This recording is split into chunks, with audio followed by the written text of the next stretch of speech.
ಆನಂದನಲ್ಲಿಯನ್ನ ನಾನು ಸೆಲೆಕ್ಟ್ ಮಾಡ್ಕೊಂಡಿಲ್ಲ, ಆನಂದನಲ್ಲಿಯ ನನ್ನನ್ನು ಸೆಲೆಕ್ಟ್ ಮಾಡ್ಕೊಂಡಿದ್ದೆ. ಆ್ಯಕ್ಚುಲಿ ಇಟ್ಸ್ ಲೈಕ್ 13 ವರ್ಷ ಆದಮೇಲೆ ಮತ್ತೆ ಆ್ಯಕ್ಟ್ ಮಾಡಬೇಕು ಅಂತ ಎಲ್ಲ ಡಿಸೈಡ್ ಆದಮೇಲೆ ಒಂದು ದೇವ್ರ ಲೆಕ್ಕಾಚಾರದಲ್ಲಿ ಒಂದು ಸನ್ನಿವೇಶದಲ್ಲಿ ನಾನು ನಿರ್ದೇಶಕರನ್ನ ಭೇಟಿ ಮಾಡೋಕ್ಕೆ ಹೋದಾಗ ಇದ್ರದ್ದು ಆ್ಯಕ್ಚುಲಿ ಸ್ಕ್ರೀನ್ ಟೆಸ್ಟ್ ನಡೀತಾ ಇತ್ತು.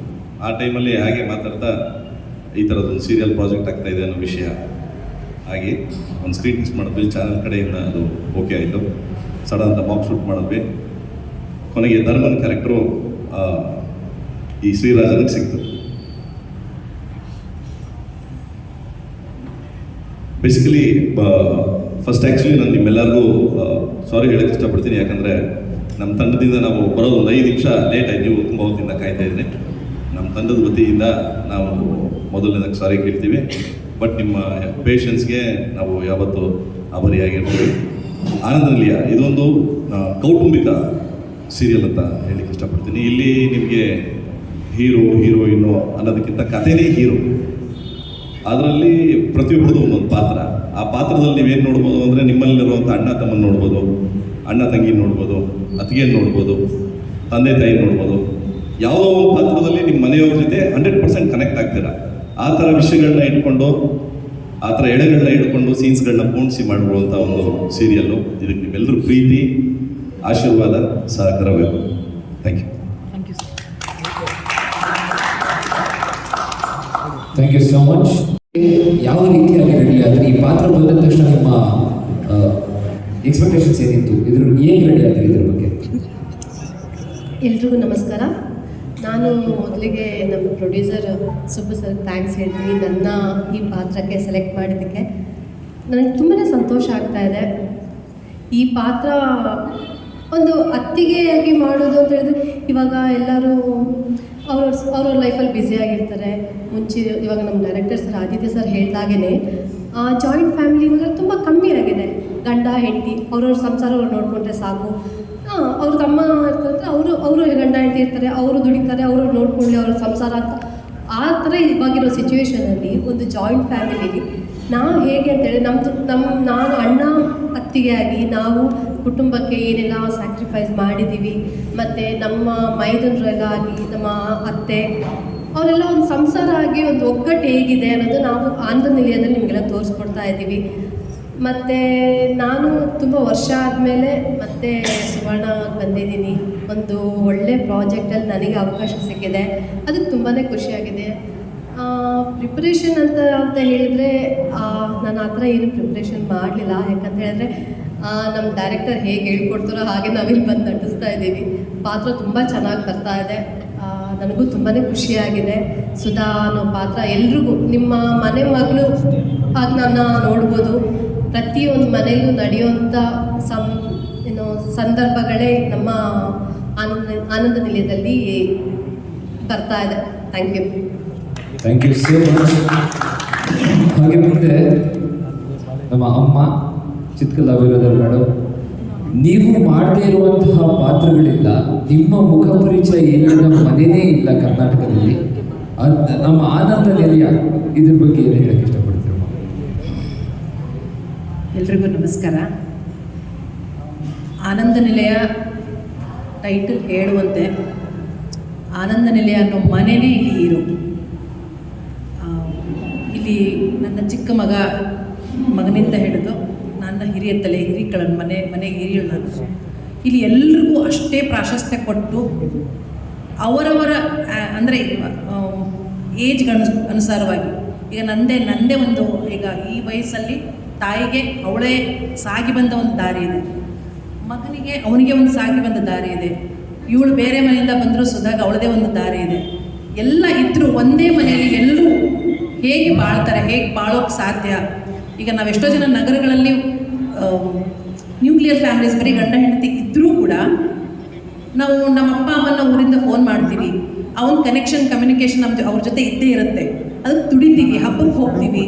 ಅದು ನನಗನ್ಸುತ್ತೆ ಪ್ರತಿಯೊಂದು ಕುಟುಂಬದಲ್ಲಿ ನೀವು ಕುಟುಂಬದಲ್ಲಿ ಇದ್ದೀರೋ ಇಲ್ವೋ, ಫಿಸಿಕಲಿ ನೀವು ಅವ್ರ ಜೊತೆ ಇದ್ದೀರೋ ಇಲ್ವೋ, ಅದಕ್ಕೆ ತುಡಿತ ಅಂತೂ ಖಂಡಿತವಾಗ್ಲೂ ನಮ್ಮ ಭಾರತೀಯ ಸಂಸ್ಕೃತಿಯಲ್ಲಿ ಇದೆ. ಕುಟುಂಬದಲ್ಲಿ ಬದುಕಬೇಕು ನಾನು ಅಂತ, ಏನೋ ಹೊಟ್ಟೆಪಾಡಿಗಾಗಿನೋ ನಮ್ಮ ಕಮಿಟ್ಮೆಂಟ್ಸು ಜವಾಬ್ದಾರಿಗಳಿಗಾಗಿ ನಾವು ಮನೆ ಬಿಟ್ಟು ನಗರಗಳಿಗೆ ಬಂದಿದ್ದೀವಿ ಹೊರತು ಮನಸ್ಸಿಂದ ನಾವು ಕುಟುಂಬದಲ್ಲಿ ಬದುಕಬೇಕು ಅನ್ನೋ ತುಡಿತ ನಮ್ಮಲ್ಲಿದೆ. ಅದು ನನಗನ್ಸುತ್ತೆ ನಮ್ಮ ಸ್ಟಾರ್ ಸುವರ್ಣದವರು ಈ ಒಂದು ಎಳೆಯನ್ನು ಹಿಡ್ಕೊಂಡು ಕಥೆಯನ್ನು ನಮ್ಮ ಮುಂದೆ ತಗೊಂಡ್ಬಂದಿದ್ದಾರೆ. ಹಾಗಾಗಿ ಇದು ಪ್ರತಿಯೊಬ್ಬ ಭಾರತೀಯನ ಮನಸ್ಸು ಮುಟ್ಟುವಂಥ ಒಂದು ಕತೆ. ನಮ್ಮ ಮನೆಗಳಲ್ಲಿ ಅರ್ಜುನ್ ಅಂತ ಒಬ್ಬ ಸಾಫ್ಟ್ ಹುಡುಗ ನಮ್ಮ ಮನೇಲಿ ಇದ್ದೇ ಇರ್ತಾನೆ, ಭುವನ್ ಅಂತ ಒಬ್ಬ ರಫ್ ಆ್ಯಂಡ್ ಟಫ್ ಹುಡುಗ ಇದ್ದೇ ಇರ್ತಾನೆ. ನಾವು ಆ ಥರ ಕನೆಕ್ಟ್ ಆಗ್ತಾ ಹೋಗ್ತೀವಿ. ಈಗ ನನ್ನ ಶಕುಂತಲಾ ಪಾತ್ರ ಅಂದಾಗ ನಾನು ಪಾಸಿಟಿವ್ ಪಾತ್ರನೇ, ಆದರೆ ನಾನು ಜಾಸ್ತಿ ನಗಲ್ಲ, ಸಿಡುಕು ಮುದಿಸಿದ್ದವನೂ ಅಲ್ಲ ನಾನು. ಆದರೆ ಅವಳಿಗೆ ಗಂಡನ ಬೇಗ ಕಳ್ಕೊಂಡಿದ್ದಾಳೆ, ಮನೆ ಜವಾಬ್ದಾರಿ ಇದೆ, ಮಕ್ಕಳನ್ನ ಬೆಳೆಸಿದ್ದಾಳೆ, ಮಗ ಸೊಸೆ ಮನೆ ನೋಡ್ಕೋತಿದ್ದಾರೆ, ಆ ಸಂತೋಷನೂ ಇದೆ. ಅದ್ರ ಜೊತೆಗೆ ಅವಳು ಮುಂದೆ ಸಾಕ್ತಿರೋದನ್ನ ಅವಳ ಕ್ಯಾರೆಕ್ಟ್ರು ಒಂಥರ ರಫ್ ಕ್ಯಾರೆಕ್ಟರ್. ಎಲ್ಲರಿಗೂ ಅದೇ ಆದ ಒಂದು ಹೊಳಪಿದೆ. ಇದೊಂದು ತುಂಬ ಎಲ್ರಿಗೂ ಪ್ರತಿಯೊಂದು ಪಾತ್ರ ಪ್ರತಿಯೊಬ್ಬರಿಗೂ ಕನೆಕ್ಟ್ ಆಗುವಂಥದ್ದಿದೆ. ನಾನು ನಮ್ಮ ಸುಬ್ಬು ಸರ್ಗೆ ಇಂಥದ್ದೊಂದು ಪ್ರಾಜೆಕ್ಟ್ನ ಕೈಗೆತ್ಕೊಂಡಿರೋದು, ಯಾಕಂದರೆ ಈಗಿನ ಸೀರಿಯಲ್ಗಳಲ್ಲಿ ಹೆಚ್ಚಾಗಿ ಲವ್ ಆ್ಯಂಗಲ್ಲು ಅಥವಾ ಬೇರೆ ಥರದ್ದಿರುತ್ತೆ. ಇದು ಕುಟುಂಬದೊಂದು ಹೊಸ ಪ್ರಯತ್ನ, ಹೊಸ ಹೆಜ್ಜೆ. ಎಲ್ರಿಗೂ ನಿಮ್ಗೆ ಇಷ್ಟ ಆಗುತ್ತೆ. ದಯವಿಟ್ಟು ಇದನ್ನು ಆಶೀರ್ವದಿಸಿ ನಮ್ಮ ಟೀಮ್ನ ಗೆಲ್ಲಿಸಿ ಅಂತ ಕೇಳ್ಬೋದು. Thank you so much. ನನಗೆ ಆ್ಯಕ್ಚುಲಿ ಎಲ್ರಿಗೂ ನಮಸ್ಕಾರ. ನನಗೆ ಆ್ಯಕ್ಚುಲಿ ಕಥೆನ ಸುಷ್ಮಾ ಮೇಡಮ್ ಅಸೈನ್ ಮಾಡಿದಾಗ ಭಯ ಆಯಿತು. ಏನಕ್ಕೆ ಭಯ ಆಯಿತು ಅಂತಂದರೆ, ಜಾಯಿಂಟ್ ಫ್ಯಾಮಿಲಿ ಕಾನ್ಸೆಪ್ಟ್ ಇವಾಗ ಸುಮಾರು ಜನಕ್ಕೆ ಗೊತ್ತಿಲ್ಲ, ಗೊತ್ತಿರೋರು ಮರ್ತೋಗಿದ್ದಾರೆ. ಹೆಂಗೆ ಅಂದರೆ ಆಮೇಲೆ ಎಲ್ಲರೂ ಆವಾಗಲೇ ಮೇಡಮ್ ಹೇಳ್ದಂಗೆ ಒಂದು ಸ್ವಲ್ಪ ಲವ್ ಟ್ರಯಾಂಗಲ್ಲು, ಈ ಥರದ್ದು ರಿಗ್ರೆಸಿವ್ ಕಂಟೆಂಟು, ಈ ಥರದ್ದು ನೋಡಿ ಜನರಿಗೆ ರೂಢಿಯಾಗಿರೋದ್ರಿಂದ ಈ ಥರ ಒಳ್ಳೆತನ ಏನಾದರೂ ತೋರಿಸಿದ್ರೆ ನೋಡ್ತಾರ ಜನ ಅನ್ನೋ ಭಯ ಆಯಿತು. ಬಟ್ ನನಗೆ ಫಸ್ಟ್ ನಾನು ಬಂದು ನಮ್ಮ ಡೈರೆಕ್ಟ್ರು ಮತ್ತು ನನ್ನ ಎಕ್ಸಿಕ್ಯೂಟಿವ್ ಪ್ರೊಡ್ಯೂಸರ್ ಇವ್ರ ಹತ್ರ ಕತೆ ಹೇಳ್ಕೊಂಡೆ. ಕೃಷ್ಣ ಅಂತ ಹೇಳ್ಬಿಟ್ಟು ನನ್ನ ಎಕ್ಸಿಕ್ಯೂಟಿವ್ ಪ್ರೊಡ್ಯೂಸರ್, ಆದರ್ಶ ಡೈರೆಕ್ಟರು. ಇವ್ರ ಹತ್ರ ಹೇಳ್ಕೊಂಡಾಗ ಸರ್ ಕತೆ ಸೂಪರ್ ಆಗಿದೆ ಸರ್, ದಯವಿಟ್ಟು ಒಪ್ಕೊಳ್ಳಿ ಅಂತ ಹೇಳಿದರು. ಸೊ ಇವರು ಬಂದು ಖುಷಿಯಿಂದ ಶುರುವಾಗಿದ್ದು ಮತ್ತು ಹೋಗ್ತಾ ನನಗೆ ಎಷ್ಟು ಕಾನ್ಫಿಡೆನ್ಸ್ ಬಂತು ಅಂತ ಅಂದರೆ, ಒಂದು ಪ್ರಾಜೆಕ್ಟ್ ಆವಾಗಲೇ ಯಾರೋ ಹೇಳ್ತಾ ಇದ್ರು, ಅಂದರೆ ಧರ್ಮ ಅವ್ರು ಹೇಳಿದ್ರು, ಒಂದು ಪ್ರಾಜೆಕ್ಟು ಒಂದು ಶಕ್ತಿ. ಪ್ರಾಜೆಕ್ಟ್ನ ನಾವು ಚೂಸ್ ಮಾಡೋದಿಲ್ಲ, ಪ್ರಾಜೆಕ್ಟ್ ನಮ್ಮನ್ನು ಚೂಸ್ ಮಾಡುತ್ತೆ. ಆ್ಯಕ್ಚುಲಿ ಈ ಹಿಂದನೂ ಇದೇ ವಾಹಿನಿಯಲ್ಲಿ ಈ ಪ್ರಾಜೆಕ್ಟ್ನ ಬೇರೆ ಪ್ರೊಡಕ್ಷನ್ ಹೌಸ್ಗಳು ಮಾಡಬೇಕು ಅಂತ ಡಿಸ್ಕಷನ್ ಆಗಿತ್ತಂತೆ. ಬಟ್ ಅವರಿಗೆಲ್ಲ ಕೈ ತಪ್ಪಿ ಈ ಪ್ರಾಜೆಕ್ಟ್ ನನಗೆ ಸಿಕ್ಕಿದೆ ಅಂತ ಅಂದರೆ ನಾನು ಆ್ಯಕ್ಚುಲಿ ತುಂಬ ಲಕ್ಕಿ. ಆ್ಯಂಡ್ ಒಂದಿದು ನನಗೇನಕ್ಕೆ ನಾಸ್ಟಾಲ್ಜಿಕ್ ಫೀಲಿಂಗ್ ಅಂತಂದರೆ, ನಾನು ಜಾಯಿಂಟ್ ಫ್ಯಾಮಿಲಿಯಲ್ಲಿ ಬೆಳೆದವನು, ಬಟ್ ಆಮೇಲೆ ನ್ಯೂಕ್ಲಿಯರ್ ಫ್ಯಾಮಿಲಿಯಲ್ಲಿ ಕಂಟಿನ್ಯೂ ಆಗಿದ್ದು. ನಾನು ಯಾವಾಗಲೂ ನನ್ನ ಪಾಸ್ಟ್ನ ಮಿಸ್ ಮಾಡ್ಕೊತಾ ಇದ್ದೆ. ಸೊ ಸೀರಿಯಲ್ ಮುಖಾಂತರ, ಕೆಲಸದ ಮುಖಾಂತರ ನನಗೆ ಮತ್ತೆ ವಾಪಸ್ ಅದನ್ನು ರಿಲೀಸ್ ಮಾಡೋಕ್ಕೆ ಸಿಕ್ಕಿದೆಯಲ್ಲ. ಸೊ ಇದು I very very lucky. And ಇಷ್ಟು ಒಳ್ಳೆ ಕತೆ ಕೊಟ್ಟಿದ್ದು ಸುಷ್ಮಾ ಮೇಡಮ್ಗೆ actually thanks a lot. And ಕತೆ ಸಿಗುತ್ತೆ, ಅದನ್ನು ನೆಕ್ಸ್ಟು ಸ್ಕ್ರೀನ್ ಪ್ಲೇ ಮುಖಾಂತರ, ಅಂದರೆ ಸ್ಕ್ರಿಪ್ಟ್ ಮುಖಾಂತರ ಅದನ್ನು ಇನ್ನಷ್ಟು, ಯಾಕಂದರೆ ಇದು ಒಂದು ರೀಮೇಕ್, ಆ್ಯಕ್ಚುಲಿ ಒಂದು ತಮಿಳ್ ಶೋ ರೀಮೇಕ್ ಇದು, ಮತ್ತು ಒಂದು ಸ್ವಲ್ಪ ವರ್ಷದ ಹಿಂದೆ ಬಂದಿರೋದು. ಅದನ್ನು ಇವತ್ತಿಗೆ ಕಂಟೆಂಪ್ರರೈಸ್ ಮಾಡಿ ಸ್ಕ್ರೀನ್ ಪ್ಲೇನಲ್ಲಿ ಇಂಟ್ರೆಸ್ಟಿಂಗ್ ಮಾಡಿ, ಅದನ್ನು ಸ್ಕ್ರಿಪ್ಟಲ್ಲಿ ಇಂಟ್ರೆಸ್ಟಿಂಗ್ ಮಾಡ್ತಿರೋ Shilpa madam and Jayan sir and ಇಡೀ ಟೀಮ್ ಎಲ್ಲರಿಗೂ ಥ್ಯಾಂಕ್ಸ್ ಹೇಳೋಕ್ಕೆ ಇಷ್ಟಪಡ್ತೀನಿ. ಆ್ಯಂಡ್ ನನ್ನ ಜೊತೆಗೆ ಪ್ರೀವಿಯಸ್ ಪ್ರಾಜೆಕ್ಟ್ಗಳು ಲೈಕ್ ಒಂದು 10 ವರ್ಷದಿಂದ ಅಸೋಸಿಯೇಟೆಡ್ ಆಗಿರೋ ಕೆಲವರು ಇದ್ದಾರೆ. ಆ್ಯಂಡ್ ಆದರ್ಶ ಅವರು ನಾನು ಇವಾಗ ಆಲ್ಮೋಸ್ಟ್ ಒಂದು 4 ಇಯರ್ಸಿಂದ ಪರಿಚಯ. ಜೊತೆಗೆ ಸಂತೋಷ್ ಕಾರ್ವಿ ಅಂತ ಹೇಳ್ಬಿಟ್ಟು ನಮ್ಮ DOP, ನಾವೆಲ್ಲ ಒಟ್ಟಿಗೆ ಒಂದು 4-5 ಇಯರ್ಸಿಂದ ಕೆಲಸ ಮಾಡ್ತೀವಿ. ಆ್ಯಂಡ್ ಎಡಿಟರ್ ಪಾಟೀಲ್ ಅಂತ ಹೇಳ್ಬಿಟ್ಟು, ಬಸನಗೌಡ ಪಾಟೀಲ್ ಅಂತ ಹೇಳ್ಬಿಟ್ಟು, ನಮ್ಮ ಕೋರ್ ಟೀಮ್ ತುಂಬ ಚೆನ್ನಾಗಿರೋದ್ರಿಂದ, ಆ್ಯಂಡ್ ಎಸ್ಪೆಷಲಿ ರೈಟರ್ಸ್ ತೃಪ್ತಿ ಹೆಗ್ಡೆ ಅಂತ ಹೇಳ್ಬಿಟ್ಟು ಮತ್ತು ಸುನಿಲ್ ಅಂತ ಹೇಳ್ಬಿಟ್ಟು ಅದ್ಭುತವಾಗಿರೋ ರೈಟರ್ಸ್ ಅವರು. ಎಂಟೈರ್ ಈ ಪ್ರಾಜೆಕ್ಟ್ ಚೆನ್ನಾಗಿರೋದಕ್ಕೆ ಈ ಆರ್ಟಿಸ್ಟು ಮತ್ತು ಎಲ್ಲ ಟೆಕ್ನಿಷಿಯನ್ಸ್ ಕಾರಣ. ಎಲ್ಲರಿಗೂ ಥ್ಯಾಂಕ್ ಯು. ಆ್ಯಂಡ್ ಇನ್ನೊಂದು ಇಂಪಾರ್ಟೆಂಟ್ ವಿಷಯ ನಾನು ಸೆಟ್ಟಲ್ಲಿ ಇವಾಗ ಅಬ್ಸರ್ವ್ ಮಾಡೋದೇನು ಅಂತಂದರೆ, ಎಲ್ಲರೂ ನೋಡಿದಾಗ ಆರ್ಟಿಸ್ಟ್ಗಳನ್ನ ನೋಡಿದಾಗ ಇದಿಷ್ಟ ಅಲ್ಲ, ಆ್ಯಕ್ಚುಲಿ ಇದರಲ್ಲಿ 22 ಜನ ಆರ್ಟಿಸ್ಟ್ಗಳಿದ್ದಾರೆ, ಎಲ್ಲರನ್ನೂ ಇಲ್ಲಿ ಕೂರ್ಸೋಕ್ಕಾಗಲ್ಲ ಅಂತ ಹೇಳ್ಬಿಟ್ಟು ಬರೀ ಕೆಲವ್ರನ್ನ ಮಾತ್ರ ಪಿಕ್ ಮಾಡಿ ಕೂರಿಸ್ತಿದ್ದೀವಿ. And ಬೇರೆಯವ್ರಿಗೆಲ್ಲ sorry. ಆ್ಯಕ್ಚುಲಿ ಸೆಟ್ಟಲ್ಲಿ ನೋಡ್ತಿರುವಾಗ ಎಲ್ಲರಿಗೂ ಕಾಣೋದು, ಎಲ್ಲರೂ ಇದರೆಲ್ಲ ಆ್ಯಕ್ಟಿಂಗಲ್ಲೂ ಕಾಣೋದು ಎಫರ್ಟ್ಲೆಸ್ ಆ್ಯಕ್ಟಿಂಗ್. ಸೊ ಇದು ನನಗೆ ತುಂಬ ಶಾಕ್ ಆಗುತ್ತೆ, ಆಯಿತಾ. ಅಂದರೆ ಹೆಂಗೆ ಇಷ್ಟು ಎಫರ್ಟ್ಲೆಸ್ ಆಗಿ ಹೆಂಗೆ ಆ್ಯಕ್ಟ್ ಮಾಡ್ತಾರೆ ಅಂತ. ಅಫ್ಕೋರ್ಸ್ ಡೈರೆಕ್ಟಾಗಿ ಮಾಡಿಸ್ತಾರೆ, ಜೊತೆಲಿ ಆ್ಯಕ್ಟರ್ಸಿಂದ ಒಂದು ಇದಿರುತ್ತಲ್ಲ. ನಾನು ಇವರೆಲ್ಲ ಇಷ್ಟು ತುಂಬ ಪ್ರಾಕ್ಟಿಕಲ್ ಆಗಿ ಯೋಚನೆ ಮಾಡೋದು ನೋಡಿದ್ರೆ ಎಲ್ಲೂ ಕೂಡ ಅಂದರೆ ಬೆಂಗಳೂರಲ್ಲಾಗಲಿ ಹಳ್ಳಿಗಳಾಗಲಿ, ಬೆಂಗಳೂರಲ್ಲಿ ಅವಿಭಕ್ತ ಕುಟುಂಬ ಅನ್ನೋದು ತುಂಬ ವಿರಳ, ಕಾಣಿಸೋದೇ ಇಲ್ಲ, ತುಂಬ ಕಡಿಮೆ ನಾವು ನೋಡ್ತಾ ಇರೋದು. ಅದೇ ರೀತಿ ಹಳ್ಳಿಗಳಲ್ಲಿ ಮೊದಲು ಅವಿಭಕ್ತ ಕುಟುಂಬ ಇತ್ತು. ಆದರೆ ಇವತ್ತಿನ ಕಾಲದಲ್ಲಿ ಏನಾಗೋಗಿದೆ ಅಂದರೆ ಎಲ್ಲ ತಮ್ಮ ಒಂದು ಫ್ಯೂಚರ್ನ ಹುಡುಕ್ತಾ, ತಮ್ಮ ಡೆವಲಪ್ಮೆಂಟ್ನ ಹುಡುಕ್ತಾ ಹಳ್ಳಿಯಲ್ಲಿರುವಂಥೂ ಎಷ್ಟೋ ಜನ ಯುವಕರು ಅಲ್ಲಿಂದ ಹೊರಗಡೆ ಬಂದಿದ್ದಾರೆ. ಸೊ ಅವಿಭಕ್ತ ಕುಟುಂಬ ಅನ್ನೋ ಒಂದು ಕಾನ್ಸೆಪ್ಟ್ ಏನಿದೆ, ಆ ಕಾನ್ಸೆಪ್ಟು ಈಗ ಆಲ್ರೆಡಿ ಅಂದರೆ ಈಗ ಹುಟ್ಟಿರೋ ಮಕ್ಕಳಿಗೆ ಅರ್ಥನೇ ಆಗ್ತಾ ಇಲ್ಲ. ಅವಿಭಕ್ತ ಕುಟುಂಬ ಏನು ಅಂದರೆ ಬೆಳೀತಾನೆ ಬರೀ ತಂದೆ ತಾಯಿ ಜೊತೆಗೆ ಬೆಳೀತಾರೆ, ಅಥವಾ ಅಣ್ಣ ತಂಗಿ ಜೊತೆ ಮಾತ್ರ ಬೆಳೀತಾರೆ. ಅವರ ತಾತ, ಅವರ ಅಜ್ಜಿ, ಅವ್ರ ಚಿಕ್ಕಪ್ಪ, ಅವ್ರ ಚಿಕ್ಕಮ್ಮ, ಇದ್ಯಾವುದೂ ಗೊತ್ತಿಲ್ಲ. ಇಂಥ ಒಂದು ಸಂದರ್ಭದಲ್ಲಿ ಸುವರ್ಣವಾಹಿನಿಯವರು, ಸ್ಟಾರ್ ಸುವರ್ಣವಾಹಿನಿಯವರು ಇಂಥ ಒಂದು ಕಥಾ ಹಂದರವನ್ನು ತರ್ತಾ ಇದ್ದಾರೆ ಅಂದರೆ ಅದು ಮುಖ್ಯವಾದ ಉದ್ದೇಶ ಏನು ಅಂದರೆ, ನಿಜವಾಗ್ಲೂ ಈಗ ಬೆಳೀತಿರುವಂಥ ಕೆಲವೊಂದಷ್ಟು ಹುಡುಗರಿಗೆ, ಮಕ್ಕಳಿಗೆ, ಹಾಗೆ ಜೊತೆಗೆ ಎಷ್ಟೊಂದು ಜನ ಮೊದಲು ಜೊತೆಗಿದ್ದವರು ಈಗೆಲ್ಲೋ ಸಪ್ರೇಟ್ ಆಗಿಬಿಟ್ಟಿದ್ದಾರೆ. ಅಣ್ಣ ತಮ್ಮಂದಿರು ಬೆಳೀತಾ ಅಣ್ಣ ತಮ್ಮಂದಿರಾಗಿರ್ತಾರೆ. ಆಮೇಲೆ ನೋಡ್ತಾ ಎಲ್ಲೋ ಅವ್ರದ್ದೇ ಒಂದು ಕುಟುಂಬ, ಇವ್ರದ್ದೇ ಒಂದು ಕುಟುಂಬ ಅಂತ ಎಲ್ಲ ಬೇರೆ ಆಗಿಬಿಟ್ಟಿರ್ತಾರೆ. ಅಂಥವ್ರು ಎಲ್ಲರೂ ಕೂಡ ಈ ಧಾರಾವಾಹಿಯನ್ನು ನೋಡಿದಾಗ ಅಥವಾ ಈ ಕಥಾ ಹಂದರವನ್ನು ನೋಡಿದಾಗ ಎಲ್ಲೋ ಒಂದ್ಸಲಿ ಅಯ್ಯೋ ನಾವು ಇದನ್ನೆಲ್ಲ ಮಿಸ್ ಮಾಡ್ಕೋತಾ ಇದ್ದೀವಿ, ನಾವು ಹೀಗಿರ್ಬೋದಿತ್ತು, ನಾವು ಹಾಗಿರ್ಬೋದಿತ್ತು ಅಂತ ಅವರು ಕೂಡ ತಮ್ಮ ಸಮಯಗಳನ್ನ ಮೆಲ್ಕು ಹಾಕ್ಬೋದು. ಆ ಥರ ಪ್ರತಿಯೊಂದು ವಿಭಾಗದವರು ಪ್ರತಿಯೊಂದು ಜನ್ರೇಷನ್ಸ್ಗೂ ಕೂಡ ಒಂದು ನಾವು ಏನಂತೀವಿ ಅವಿಭಕ್ತ ಕುಟುಂಬದ ಬಗ್ಗೆ ತಿಳಿಸ್ಕೊಡೋದಕ್ಕೆ ಒಂದು ಪ್ರಯತ್ನ ಮಾಡ್ತಾ ಇದ್ದೀವಿ. ಜೊತೆಗೆ ಎಂಟರ್ಟೈನ್ಮೆಂಟ್ನೂ ಇಟ್ಕೊಂಡಿದ್ದೀವಿ.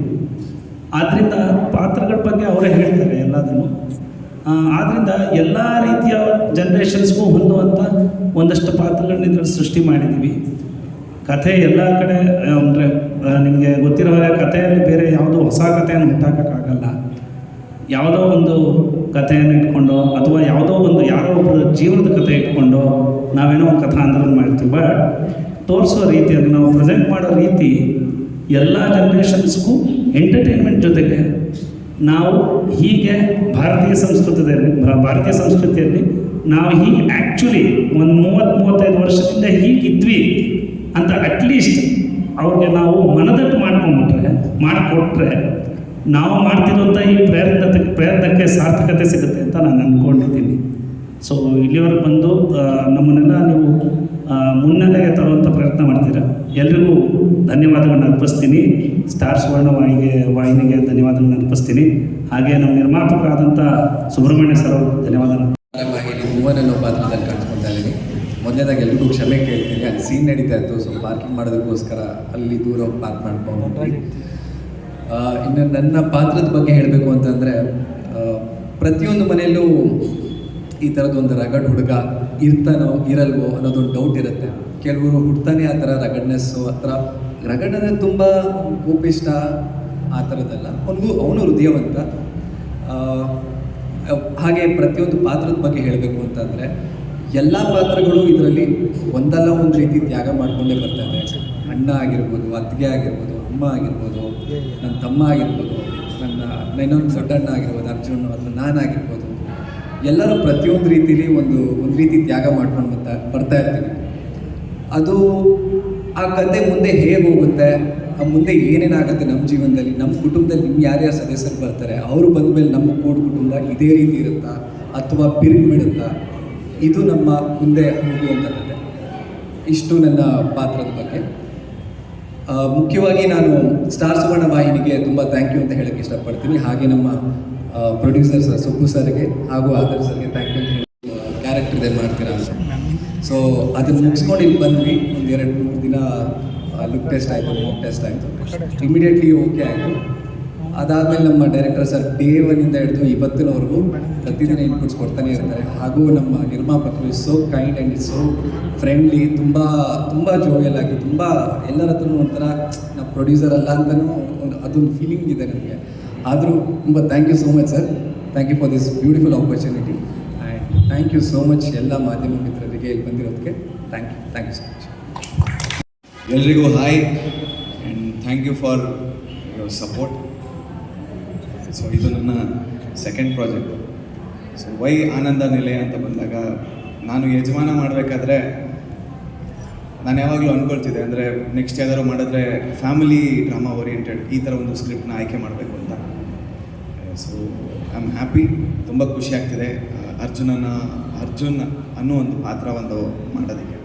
ಸೊ ಯಾಕೆ ಆನಂದ ನಿಲಯ ನೋಡಬೇಕು ಅಂತಂದರೆ, ಒಂದು ಕುಟುಂಬ ಅಂತ ಬಂದಾಗ ಎಲ್ಲರೂ ಇರ್ತಾರೆ, ಎಲ್ಲ ಥರ ಅಣ್ಣ, ಅಪ್ಪ, ಅಮ್ಮ, ಅಜ್ಜಿ, ಒಬ್ಬೊಬ್ರಿಗೆ ಒಂದೊಂದು ಥರ ಕ್ಯಾರೆಕ್ಟರ್ಗಳು ಇಷ್ಟ ಆಗುತ್ತೆ. ಒಬ್ಬೊಬ್ಬರು ರಗಡ್ಡಾಗಿರೋರು ಇಷ್ಟ ಆಗ್ತಾರೆ, ಇನ್ನು ಕೆಲವ್ರಿಗೆ ಲವ್ ಅನ್ನೋ ಒಂದು ಕಾನ್ಸೆಪ್ಟ್ ಇಷ್ಟ ಆಗುತ್ತೆ.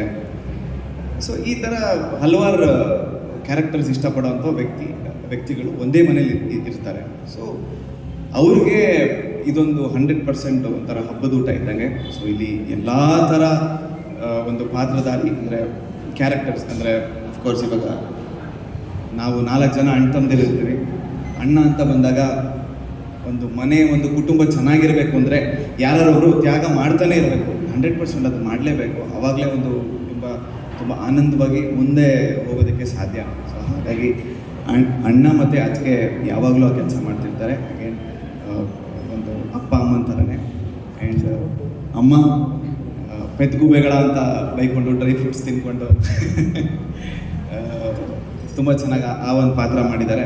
ಹಾಗೆ ಸೊ ನನ್ನ ಪಾತ್ರ ಬಂದು ತುಂಬ ಸಾಫ್ಟ್ ಕ್ಯಾರೆಕ್ಟರು.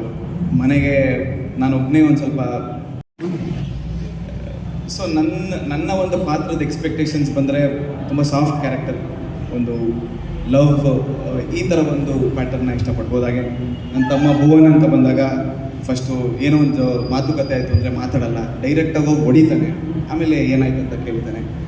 ಆ್ಯಂಡ್ ಅಗೇನ್ ನಮ್ಮ ನಕುಲು ಜೆನ್ಸಿ ಎಲ್ಲ ಇವಾಗ ಸೋಷಿಯಲ್ ಮೀಡಿಯಾ ಅದಕ್ಕೆ ಎಷ್ಟು ಪವರ್ ಇದೆ, ಏನೇನು ಯಾವ್ದ್ಯಾವ ಥರ ಶಾರ್ಟ್ಕಟ್ಸ್ ಯೂಸ್ ಮಾಡ್ಬೋದು, ಮನೆಗೆ ಹೇಗೆಲ್ಲ ಏನೇನೆಲ್ಲ ಇನ್ಸ್ಟೆಂಟಿವ್ ಆಗಿ ತರಿಸ್ಬೋದು ಅಂತ ಆ ಕ್ಯಾರೆಕ್ಟರ್ ಪ್ಲೇ ಮಾಡುತ್ತೆ. ಸೊ ಎವ್ರಿಥಿಂಗ್ ಇದು ಒಂದು ಅಂತಲ್ಲ, ಪ್ರತಿಯೊಂದು ಕ್ಯಾರೆಕ್ಟರು ಮನೆಯಲ್ಲಿ ಇರ್ತಕ್ಕಂಥವ್ರಿಗೆ ಎಲ್ರಿಗೂ ಇಷ್ಟ ಆಗೇ ಆಗತ್ತೆ ಅಂತ. ಎಲ್ರಿಗೂ ನಮಸ್ಕಾರ. ಮಾಧ್ಯಮ ಮಿತ್ರರಿಗೆ ಇಲ್ಲಿ ಬಂದು ನಮಗೆಲ್ಲ ಇಷ್ಟು ಸಪೋರ್ಟ್ ಮಾಡ್ತಿರೋದಕ್ಕೆ ತುಂಬ ಥ್ಯಾಂಕ್ ಯು. ನನಗೆ ಸ್ವರ ಅನ್ನೋ ಕ್ಯಾರೆಕ್ಟರ್ ಫಸ್ಟ್ ಬಂದಾಗ ನನಗೆ ನಮ್ಮ ಕೃಷ್ಣ ಸರ್ ಮತ್ತು ಸುಬ್ಬು ಸರ್ ಹೇಳಿದ್ರು, ಇಲ್ಲಮ್ಮ ಈ ಪಾತ್ರ ಮಾಡು, ನಿಜ ಚೆನ್ನಾಗಿರುತ್ತೆ. ನಾನೇನು ಯೋಚನೆ ಮಾಡಲಿಲ್ಲ. ಸರಿ, ಸುವರ್ಣ ಅವರು ನನ್ನ ಮತ್ತೆ ಚಾನಲಿಗೆ ಕರೆದು, ನಾನು ಓದೋದು ಎಲ್ಲಮ್ಮ ಮಾಡ್ತಾ ಇದ್ದೆ. ಸೊ ಅವ್ರು ಮತ್ತೆ ಚಾನಲಿಗೆ ಬಂದು ಕರೆದು ಅಪಾರ್ಚುನಿಟಿ ಕೊಟ್ಟಾಗ ನಾನು ಸರಿ ಪಾತ್ರನ ಒಂದ್ಸಲ ಕೇಳಿಸ್ಕೊಂಡೆ. ಡೈರೆಕ್ಟ್ ಲುಕ್ ಟೆಸ್ಟ್ ಆಯಿತು. ಆ ಲುಕ್ ಟೆಸ್ಟಲ್ಲಿ ಡೈಲಾಗ್ಸ್ ಕೇಳ್ಕೊಳ್ಳುವಾಗಲೇ ನನಗೆ ಒಂದು ಓಕೆ ಪಾತ್ರ ಹೀಗೆ ಬರುತ್ತೆ ಅಂತ ನನಗೆ ಒಂದು ಸ್ವಲ್ಪ ಐಡಿಯಾ ಬಂತು. ನಾನು ಹಿಂದೆ ಮುಂದೆ ಏನು ಯೋಚನೆ ಮಾಡಲಿಲ್ಲ. ಸರಿ ಸರ್ ಮಾಡೋಣ, ನಾನೇನು ಹೇಳ ಸರಿ ಸರ್ ಮಾಡೋಣ. ಬಟ್ ಅವತ್ತು ಒಪ್ಕೊಂಡಿದ್ದು ಇವತ್ತು ಬರ್ತಾ ಇರೋ ರೆಸ್ಪಾನ್ಸಿಗೆ ಅವತ್ತು ನಾನು ಒಳ್ಳೆ ಡಿಸಿಷನ್ ತೊಗೊಂಡೆ. ತುಂಬ ಒಳ್ಳೆ ರೆಸ್ಪಾನ್ಸ್ ಬರ್ತಾ ಇದೆ. ಸೊ ಸ್ವರ ಈಗ ಪ್ರತಿಯೊಂದು ಮನೇಲೂ ಯಾರ್ಯಾರಿಗೆ ಒಬ್ಬಳೇ ಮಗಳಿರ್ತಾರೋ ಅವ್ರನ್ನ ಎಷ್ಟು ಮುದ್ದಾಗಿ ಸಾಕಿರ್ತಾರೆ, ಎಷ್ಟು ಸಲಹೆಯಿಂದ ಸಾಕಿರ್ತಾರೆ. ಸೊ ನನ್ನ ಅಪ್ಪ ಅಮ್ಮ ಕೂಡ ಈ ಸೀರಿಯಲಲ್ಲಿ ಅಷ್ಟೇ ಮುದ್ದಾಗಿ ಅಷ್ಟೇ ಸಲಹೆ ಕೊಟ್ಟು ಸಾಕಿರ್ತಾರೆ. ಅದೊಂದು ಲೀನಿಯನ್ಸ್ ಬಂದಿರುತ್ತೆ ನನಗೆ. ನಾನು ಯಾವುದಕ್ಕೂ ಹೆದರೋದಿಲ್ಲ. ನನಗೇನು ಬೇಕು, ನನಗೆ ಅರ್ಜುನ್ ಬೇಕು ಅಷ್ಟೇ, ಆ ಮನೆಗೆ ಸೊಸೆ ಆಗಬೇಕಷ್ಟೇ. ನಾನು ಯಾರಿಗೂ ಹೆದರೋದಿಲ್ಲ, ಯಾರು ಹೇಳೋದಿಲ್ಲ ತಲೆಗೆ ಹಾಕ್ಕೊಳ್ಳಲ್ಲ. ನನಗೆ ಒಳ್ಳೆ ಉದ್ದೇಶ ಇರುತ್ತೆ. ಒಳ್ಳೆ ಉದ್ದೇಶ ಇದ್ದು ನಾನು ಆ ಮನೆಗೆ ಹೋಗಬೇಕು ಅಂತ ನನ್ನ ತಲೆಯಲ್ಲಿ ಫಿಕ್ಸ್ ಆಗಿಬಿಟ್ಟಿರ್ತಾರೆ. ನನಗೆ ಬೇರೆ ಯಾವುದೇ ಥರ ಕೆಟ್ಟ ಯೋಚನೆ ಆಗಲಿ ಏನೂ ಇರಲ್ಲ. ನನ್ನ ತಲೆಯಲ್ಲಿ ಬರೀ ಅರ್ಜುನ್ ಅನ್ನೋದೊಂದೇ ಇರುತ್ತೆ. ಸೊ ಇಲ್ಲಿಂದ ಕತೆ ನನ್ನನ್ನು ಎಲ್ಲಿ ಕರ್ಕೊಂಡು ಹೋಗುತ್ತೆ, ಅಲ್ಲಿ ಏನೇನು ಡ್ರಾಮಾ ಆಗುತ್ತೆ ಅಂತ ಸೀರಿಯಲ್ ನೋಡಿದಾಗ ನಿಮಗೆಲ್ಲ ಗೊತ್ತಾಗುತ್ತೆ. ಇಲ್ಲಿ ಆಫ್ ಸ್ಕ್ರೀನ್ ಬರೋದಾದರೆ ಫಸ್ಟ್ ಆಫ್ ಆಲ್ ಸ್ಟಾರ್ ಸುವರ್ಣಗೆ ತುಂಬ ಥ್ಯಾಂಕ್ಸ್ ನನ್ನ ಮತ್ತೆ ಈ ಚಾನಲ್ಗೆ ಕರ್ಕೊಂಡಿದ್ದಕ್ಕೆ. And Subbu sir, Krishna sir, thank you so much. ನನಗೆ ಪ್ರತಿಯೊಂದು ಸೀರಿಯಲ್ ಮಾಡುವಾಗಲೂ ಫಸ್ಟ್ ಡೇ ಅಥವಾ ಸೆಕೆಂಡ್ ಡೇ ಏನಾದರೂ ಹೊಸ ಪಾತ್ರ, ಆ ಪಾತ್ರನ ನೀಟಾಗಿ ಅಚ್ಚುಕಟ್ಟಾಗಿ ಹೇಳ್ಕೊಟ್ಟು ಮಾಡಿಸ್ತಾ ಇರೋದು ನಮ್ಮ director sir. Thank you so much sir. And ನನ್ನ ಸಹ ಕಲಾವಿದರಾದಂಥ ಎಲ್ಲರೂ ತುಂಬ ಸಪೋರ್ಟಿವ್ ಆಗಿದ್ದಾರೆ. ನನ್ನನ್ನು ಸ್ವಂತ ಮಗಳ ಥರ ನೋಡ್ಕೊಳ್ತಿದ್ದಾರೆ, ಸ್ವಂತ ತಂಗಿ ಥರ ನೋಡ್ಕೊಳ್ತಾ ಇದ್ದಾರೆ. ಅದಕ್ಕೆ ಆದವರು ನನ್ನನ್ನು ಇಲ್ಲ ಇದು ಸೇರಿಲ್ಲ, ಇದು ಸೇರಿಲ್ಲ ಎಲ್ಲ ಎಷ್ಟು ಚೆನ್ನಾಗಿ ಮಾಡ್ಕೊಳ್ತಿದ್ದಾರೆ ಅಂದರೆ ನಮ್ಗೆ ಆಲ್ರೆಡಿ ಹೋಮ್ಲಿ ಫೀಲ್ ಬಂದುಬಿಟ್ಟಿದೆ. ಸೊ ನಾವು ಬಂದು ಕೆಲ್ಸಕ್ಕೆ ಬರ್ತಿದ್ದೀವಿ ಅಂತ ಅನಿಸ್ತಾ ಇಲ್ಲ. ಒಂದು ಕೂಡು ಕುಟುಂಬಕ್ಕೆ ಏನೋ ವಾಪಸ್ ಬರ್ತಾ ಇದ್ದೀವಿ, ಖುಷಿಯಾಗಿ ಬರ್ತೀವಿ, ಖುಷಿಯಾಗಿ ಕೆಲಸ ಮಾಡ್ತೀವಿ, ಖುಷಿಯಾಗಿ ಹೋಗ್ತೀವಿ. ಈ ಥರ ಎನ್ವೈರನ್ಮೆಂಟ್ ಕ್ರಿಯೇಟ್ ಮಾಡಿದ್ದಕ್ಕೆ ನನ್ನ ಪೋಸ್ಟರ್ಸ್ ಎಲ್ಲರಿಗೂ ಥ್ಯಾಂಕ್ ಯು. ಆ್ಯಂಡ್ ಟೆಕ್ನಿಷಿಯನ್ಸ್ ಎಲ್ಲರಿಗೂ thank you so much. And ಈ ಕಥೆಲಿ ಇನ್ನೂ ತುಂಬ ಇದೆ. ಸೊ ಇದನ್ನೆಲ್ಲ ಜನರಿಗೆ ರೀಚ್ ಆಗಿ ಅವರೆಲ್ಲ ಇಷ್ಟಪಡೋ ಹಾಗೆ ನೀವು ಮಾಧ್ಯಮ ಮಿತ್ರರು ಮಾಡಬೇಕು. ಸೊ ಇದನ್ನು ಕೇಳ್ಕೊಳ್ತೇನೆ. Thank you. ಮತ್ತೆ ಸ್ಟಾರ್ಸ್ ಮಾಡೋಕ್ಕೆ ಬರ್ತಾ ಇದ್ದೀವಿ. ತುಂಬ ಖುಷಿ ಆಗ್ತಿದೆ. ನನಗೆ ಫಸ್ಟ್ ಕಾಲ್ ಬಂದಾಗ ಕೃಷ್ಣ ಸರ್ ಅವ್ರು ಕಾಲ್ ಮಾಡಿದ್ರು, ಸುಬ್ಬು ಸರ್ ಪ್ರೊಡಕ್ಷನ್ ಅಂತ ಹೇಳಿದಾಗ ಸ್ಟಾರ್ ಸುವರ್ಣ ಅಂತ ಹೇಳಿದ ತಕ್ಷಣ ಐ ವಾಸ್ ಲೈಕ್ ಓಕೆ, ನಾನು ಮತ್ತೆ ನಮ್ಮ ಮನೆಗೆ ವಾಪಸ್ ಹೋಗ್ತಿದ್ದೀನಿ ಅನ್ನೋ ಫೀಲಿಂಗ್ ಬಂತು. ಸೊ ಕತೆ ಕೇಳಿದೆ, ತುಂಬ ಇಷ್ಟ ಆಯಿತು. ಐ ಸೆಡ್ ಓಕೆ, ನನ್ನ ಸೆಕೆಂಡ್ ಥಾಟ್ಸೇ ಇರಲಿಲ್ಲ ನನಗೆ. ಆ್ಯಂಡ್ ನಾನು ಸಹನಾ ಪಾತ್ರನ ಮಾಡ್ತಾ ಇದ್ದೀನಿ. ನಾನು ಜಾಯಿಂಟ್ ಫ್ಯಾಮಿಲಿಲೇ ಬೆಳೆದಿದ್ದು ಆಮೇಲೆ ನ್ಯೂಕ್ಲಿಯರ್ ಫ್ಯಾಮಿಲಿಗೆ ಶಿಫ್ಟ್ ಆದವಳು. ಈಗ ನ್ಯೂಕ್ಲಿಯರ್ ಫ್ಯಾಮಿಲಿಗೆ ಬಂದಮೇಲೆ ಆ ಜಾಯಿಂಟ್ ಫ್ಯಾಮಿಲಿ ಮತ್ತು ನ್ಯೂಕ್ಲಿಯರ್ ಫ್ಯಾಮಿಲಿನೇ ನಮ್ಗೆ ಎಷ್ಟೊಂದು ಮನಸ್ತಾಪಗಳಿರುತ್ತೆ. ಆ್ಯಂಡ್ ಈ ಪಾತ್ರ ಅರ್ಜುನನ್ನ ತುಂಬ ಇಷ್ಟಪಡ್ತಿರೋಂಥ ಪಾತ್ರ. ಸೊ ಅವ್ರದ್ದು ಜಾಯಿಂಟ್ ಫ್ಯಾಮಿಲಿ. ಸೊ ಅವ್ರ ಮನೆಗೆ ಹೋದಾಗ ಬರೀ ಅಪ್ಪ ಅಮ್ಮ ತಂಗಿ ಅಂತ ಇದ್ದಂಥ ಹುಡುಗಿ ಜಾಯಿಂಟ್ ಫ್ಯಾಮಿಲಿಗೆ ಹೋದಾಗ ಹೇಗಿರ್ತಾಳೆ, ಅಡ್ಜಸ್ಟ್ ಮಾಡ್ಕೋತಾಳ ಇಲ್ವಾ ಅನ್ನೋದೇ ಈ ಸಹನಾ ಪಾತ್ರ. ಥ್ಯಾಂಕ್ ಯು ಸುಬ್ಬು ಸರ್ ನನಗೆ ಆಪರ್ಚುನಿಟಿ ಕೊಟ್ಟಿದ್ದಕ್ಕೆ. ಹಾಗೆ Adarsh sir thank you so much. To all my co stars, ನೀವಿಲ್ಲದೆ ನಂಗೆ ಯಾವ ರಿಯಾಕ್ಷನ್ಸು ಕೊಡೋದಕ್ಕೆ ಆಗೋದಿಲ್ಲ ಆ್ಯಕ್ಚುಲಿ. ಸೊ ಅದು ಹಾಗೆ ಗಿವ್ ಆ್ಯಂಡ್ ಟೇಕ್ ಇರಬೇಕು. ಸೊ ಎಲ್ಲರಿಗೂ thank you so much. And ಟೆಕ್ನಿಷಿಯನ್ಸ್ಗೆ ಥ್ಯಾಂಕ್ ಯು. ಹಾಗೆ ಮೀಡಿಯಾದವರೆಲ್ಲರೂ ಇಲ್ಲಿ ಬಂದಿದ್ದೀರಾ, ಸಪೋರ್ಟ್ ಮಾಡ್ತಿದ್ದೀರಾ, ಹೀಗೆ ಸಪೋರ್ಟ್ ಮಾಡಿ ಅಂತ ಕೇಳ್ಕೊಳ್ತಾ thank you. Thank you so much. Nakul, Nitesh, Jency. ಮೊದಲನೇದಾಗಿ ಇಲ್ಲಿ ಬಂದಿರುವಂಥ ಮಾಧ್ಯಮ ತಂಡದವರಿಗೆ ಎಲ್ಲರಿಗೂ ನಮಸ್ಕಾರ. ಆ್ಯಂಡ್ ಎಸ್, ಅಫ್ಕೋರ್ಸ್ ನಮ್ಮ ಟೀಮ್ ಕಡೆಯಿಂದ ಒಂದು ಸ್ವಲ್ಪ ಹೊತ್ತು ತಡ ಆಯಿತು. ಸೊ ಎಲ್ಲರಿಗೂ ನಾವು ಕ್ಷಮೆ ಕೇಳ್ತಾ ಇದ್ದೀವಿ. ನಮ್ಮ ಆನಂದ ನಿಲಯ ಕುಟುಂಬದ ಬಗ್ಗೆ ಹೇಳೋದಾದರೆ, ನಿಮ್ಮ ಕುಟುಂಬ ಹೇಗಿರುತ್ತೆ ಅದೇ ಥರ ನಮ್ಮ ಕುಟುಂಬ ಇರುತ್ತೆ. ಆ್ಯಂಡ್ ಆನಂದ ನಿಲಯ ಕುಟುಂಬ ಅನ್ನೋದು ಈಗಿನ ಪ್ರೆಸೆಂಟ್ ಜನ್ರೇಷನ್ಗೆ ತುಂಬಾ ಮುಖ್ಯ. ಒಂದು ಕೂಡು ಕುಟುಂಬ ಹೇಗಿರುತ್ತೆ, ಅಣ್ಣ ತಮ್ಮಂದಿರ ಬಾಂಧವ್ಯ ಹೇಗಿರುತ್ತೆ, ಅತ್ತಿಗೆ ಮತ್ತು ಬಾಮೈದಂದಿರೋ ಬಾಂಧವ್ಯ ಹೇಗಿರುತ್ತೆ, ಅದನ್ನು ಅತ್ತೆ ಸೊಸೆ ಬಾಂಧವ್ಯ ಹೇಗಿರುತ್ತೆ, ಅದೇ ಥರ ದೊಡ್ಡಣ್ಣ ಮತ್ತು ಮಿಕ್ಕಿದ ಉಳಿದ 3 ತಮ್ಮಂದಿರ ಬಾಂಧವ್ಯ ಹೇಗಿರುತ್ತೆ, ಇದನ್ನೆಲ್ಲ ತೋರಿಸ್ಕೊಡುತ್ತೆ. ಅದನ್ನು ನನಗೆ ಆನಂದ ನಿಲಯ ಕುಟುಂಬ ಅನ್ನೋದು ಡಿಫ್ರೆಂಟ್ ಅಲ್ಲ. ವೈ ಬಿಕಾಸ್ ನನ್ನ ನಿಜ ಜೀವನದಲ್ಲಿ ಇವಾಗ ಏನು ನಾವು 5 ಜನ ಒಡ ಹುಟ್ಟಿದವರಿದ್ದೀವಿ, ಅದೇ ಥರ ನನ್ನ ರಿಯಲ್ ಲೈಫಲ್ಲಿ ವಿ ಆರ್ 5 ಮೆಂಬರ್ಸ್. ನಾನು ಮೊದಲನೇ ಹುಡುಗ, ನನ್ನ ನಂತರ ನನಗೆ 4 ಜನ ತಂಗಿದಿರು. ಸೊ ಆ ಥರ ಇಲ್ಲಿ ನಮಗೆ ಒಬ್ರು ಅಕ್ಕ ಇದ್ದಾರೆ. ಆ್ಯಂಡ್ ಗಂಡು ಮಕ್ಕಳಾಗಿ ನಾವು 4 ಜನ ಇದ್ದೀವಿ. ಸೊ ನನಗೆ ಸೇಮ್ ಅಲ್ಲಿ ಏನು ಕನೆಕ್ಷನ್ ಇದೆ ಆ ಕನೆಕ್ಷನ್ನ ಇವರು ನನಗೆ ಕೊಡ್ತಿರೋದ್ರಿಂದ ಅದಕ್ಕೆ ತುಂಬ ನಾನು ಫ್ರೀಡಮ್ ಆಗಿದ್ದೀನಿ ಇಲ್ಲಿ. ಆ್ಯಂಡ್ ತುಂಬಾ ಎಂಜಾಯಬಲ್ ಆಗಿ ನನ್ನ ಸೀನ್ಸ್ ಬಂದಾಗಲಿ ಅಥವಾ ನಮಗೆ ಏನಾದರೂ ಕ್ಯಾರೆಕ್ಟರ್ಸ್ ಆಪೋಸಿಟ್ ನನ್ನ ಕೋ ಸ್ಟಾರ್ಸ್ ಅಂತ ಹೇಳೋದಕ್ಕಿಂತ ನಮ್ಮ ಸ್ವಂತ ಅಣ್ಣಂದಿರ ಥರನೇ ನಾನು ನೋಡ್ತಾ ಇದ್ದೀನಿ. ಆ್ಯಂಡ್ ಈವನ್ ಅವ್ರು ನನ್ನ ಸ್ವಂತ ತಮ್ಮಂದಿರ ಥರನೇ ನೋಡ್ತಿದ್ದಾರೆ. ಸೊ ನಾನು ಅವ್ರಿಗೆಲ್ಲರಿಗೂ ಥ್ಯಾಂಕ್ಸ್ ಹೇಳ್ತೀನಿ. ಆ್ಯಂಡ್ ಇವಾಗ ನಮ್ಮ ಇಡೀ ಟೀಮ್ ಬಗ್ಗೆ ಬರೋದಾದರೆ, ಮೊದಲನೇದಾಗಿ ನಾನು ನಮ್ಮ ಸುಬ್ಬು ಸರ್, ಪ್ರೊಡ್ಯೂಸರ್ ಸುಬ್ಬು ಸರ್ಗೆ ತುಂಬ ಹೃದಯದ ಧನ್ಯವಾದ ಹೇಳ್ತೀನಿ. ಯಾಕೆ ಅಂತಂದರೆ ಅವ್ರು ನನ್ನ ಮೇಲೆ ನಂಬಿಕೆ ಇಟ್ಟು ನನಗೆ ಈ ಪಾತ್ರ ಕೊಟ್ಟರು. ಆ್ಯಂಡ್ ಮುಖ್ಯವಾಗಿ ನಮ್ಮ ಡೈರೆಕ್ಟರ್ ಸರಿಗೆ ಹೇಳಬೇಕು. ಯಾಕಂದರೆ ಲುಕ್ ಟೆಸ್ಟ್ ನಡಿಬೇಕಾದ್ರೆ ಅಲ್ಲಿರೋದು ನಮ್ಮ ಡೈರೆಕ್ಟರ್ ಸರ್ ಇರ್ತಾರೆ. ಈ ಒಬ್ಬ ಇವನು ಕಲಾವಿದ ಆಗ್ತಾನ, ಇವ್ನು ಕಲಾವಿದ ಆಗೋದಕ್ಕೆ ಅವನ ಜೀವನಕ್ಕೆ ಏನೇನು ಬೇಕು ಅದೆಲ್ಲ ಇದೆಯಾ, ಈ ಪಾತ್ರ ಇವ್ನ ಕೈಲಿ ನಾವು ಮಾಡಿಸ್ಬೋದಾ, ಇಲ್ಲ ಇವ್ನ ಕೈಲಿ ನಾವು ಯಾವುದೋ ಒಂದು ಪಾತ್ರ ಮಾಡಿಸ್ಬೋದು, ಇವ್ನು ಆ ಎಫರ್ಟ್ಸ್ ಕೊಡ್ತಿದ್ದಾನೆ ಅಂತ ಆದರ್ಶ್ ಹೆಗ್ಡೆ ಸರು ಸೀರಿಯಸ್ಲಿ ಲುಕ್ ಟೆಸ್ಟ್ ಬಂದಾಗ ನಾನಲ್ಲಿ ಸರ್ನ ಕೇಳಿದೆ, ಸರ್ ಜಸ್ಟ್ ಒಂದು 5 ಮಿನಿಟ್ಸು ನಾನು ಅವ್ರ ಮುಂದೆ ರಿಹರ್ಸಲ್ಸ್ ಮಾಡ್ಕೊತೀನಿ ಅಂತ. ಸೊ ಅವ್ರು ಅದಕ್ಕೂ ಫುಲ್ ಫ್ರೀಡಮಾಗಿ ಕೊಟ್ಟು ಓಕೆ ನೀನು ಮಾಡ್ಕೊಂಡು ಆಮೇಲೆ ನೀನು ಲುಕ್ ಟೆಸ್ಟ್ಗೆ ಆಡಿಷನ್ ಕೊಡು ಅಂತ ಹೇಳಿದರು. ಸೊ ಆದರ್ಶ್ ಹೆಗ್ಡೆ ಸರ್ ತುಂಬ ಚೆನ್ನಾಗಿ ಕಾಣಿಸ್ತಾ ಇದ್ದೀರಾ. ಮದುವೆ ಅಂತ ಕಾಣುತ್ತೆ. ಓಕೆ, ಎಲ್ಲ ಒಂದು ಕಡೆ ಲೋ ನವೀನ ಅನ್ನೋ ಸಿನಿಮಾದಲ್ಲಿ ಸಿಂಪಲ್ ಕ್ಯಾರೆಕ್ಟರ್ ಬಂದ್ರು, ಬಾಸುಮತಿ ಅನ್ನೋ ಕ್ಯಾರೆಕ್ಟರ್ ತುಂಬ ಫೇಮಸ್ ಆಗಿತ್ತು. ಬಟ್ ಅದಾದಮೇಲೆ ಇವರು ಹೀರೋಯಿನ್ ಆಗಿ ಬರ್ತಾರೆ. ಕನ್ನಡ ಇಂಡಸ್ಟ್ರಿಗೆ ಒಬ್ಬರು ಹೀರೋಯಿನ್ ಸಿಕ್ಕಿದ್ರು ಅನ್ನೋ ಟೈಮಲ್ಲಿ ಇಲ್ಲಿ ಪಿಕ್ಚರ್ ಚೆಕ್ ಮಾಡಿದ್ರೆ ಆನಂದ ನಿಲಯದಲ್ಲಿ ಇದ್ದೀರಾ. ಯಾಕೆ ಆ ಬೆಳ್ಳಿ ತೆರೆಯಿಂದ ಮತ್ತೆ ಕಿರುತೆರೆಗೆ? ಲೋ ನವೀನ ಮಾಡಿ ಆ್ಯಕ್ಚುಲಿ ಒಂದು 3 years ಮೇಲಾಗಿತ್ತು. ಸೊ ಅದಾದಮೇಲಿಂದ ಈ ಕಡೆ ಹೇಳ್ತೀವ, ನಾನು ಹುಡ್ಕೊಂಡು ಹೋಗಿದ್ದಲ್ಲ, ಅದೇ ಕರೆದಿದ್ದು ಈ ಕಡೆ ಬನ್ನಿ. ನನಗೆ ನಾನೊಬ್ಬಳು ಥಿಯೇಟರ್ ಆರ್ಟಿಸ್ಟ್. ನನಗೇನಪ್ಪ ಅಂದರೆ ಕಲೆ, ನನಗೆ ಮೂವೀಸ್ ಆಗಿರಲಿ ಸೀರಿಯಲ್ಸ್ ಆಗಿರಲಿ ಆ್ಯಕ್ಟಿಂಗ್ ಅಷ್ಟೇ. ಸೊ ಅಪರ್ಚುನಿಟಿ ಸಿಕ್ಕಿದ್ರೆ ಇದಾದಮೇಲಿಂದ ಮೂವೀಸು ಕಮಿಟ್ ಆಗಿದ್ದೀನಿ. ಸೊ ಅದು ಮಾಡ್ತಾ ಇದ್ದೀನಿ, ಇದು ಮಾಡ್ತಾ ನನಗೆ ಇದ್ರ ಮತ್ತೆ ಡಿಫ್ರೆನ್ಷಿಯೇಷನ್ ಏನೂ ಇಲ್ಲ. ಇದು ಕಲೆನೇ, ಅದು ಕಲೆನೇ, ಅದು ಮಾಡ್ತೀನಿ, ಇದು ಮಾಡ್ತೀನಿ. ಸೊ ನಾನು ಮಾಡೋ ಪಾತ್ರ ಇಷ್ಟಪಟ್ಟರೆ ಜನ ಅದನ್ನು ಸೀರಿಯಲ್ ಆದರೂ ಆಕ್ಸೆಪ್ಟ್ ಮಾಡ್ತಾರೆ, ಮೂವಿ ಆದರೂ ಆಕ್ಸೆಪ್ಟ್ ಮಾಡ್ತಾರೆ ಅಷ್ಟೇ. ಆಲ್ ದ ಬೆಸ್ಟ್ ಟೀಮಿಗೆ ಆಲ್ ದ